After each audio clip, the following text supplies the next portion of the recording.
Slowly and precisely, the huge concrete roof is raised block by block to its full height of 45 feet. After the final lift, 2 of the jacks are retracted. The steel packing blocks are now removed, leaving a gap of 4 feet 6 inches. 2 of the jacks are taken away. 2 4-foot 6-inch blocks for the base of the column are now inserted.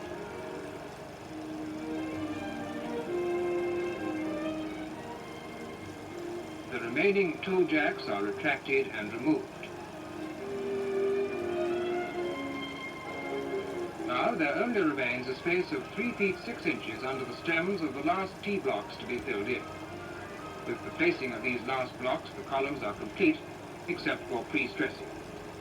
This is done from one end only, at the top of the column head incorporated in the roof structure. The stress in the bars is checked after a lapse of 3 months when the shrinkage of the concrete has ceased.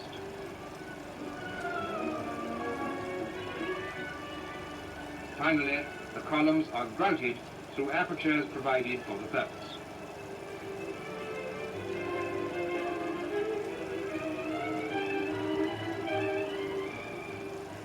An aircraft hangar like this is more than a huge garage. The workshops are an important feature. Extending along the whole length of the building, they cover a total area of 15,000 square feet. Traditional brickwork is used for the walls, with asbestos sheeting, aluminium curtain walling, and patent glazing.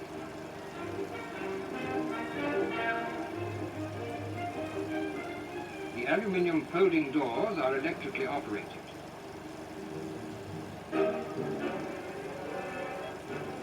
This is the first time a concrete barrel vault roof of this size has been constructed anywhere by the method you've just seen. A method which could be equally well applied to any similar building, especially one with complicated roof installations. The success of the operation owes a lot to the research and detailed planning which went into it beforehand, and to the skill and discipline of the construction team who carried it out.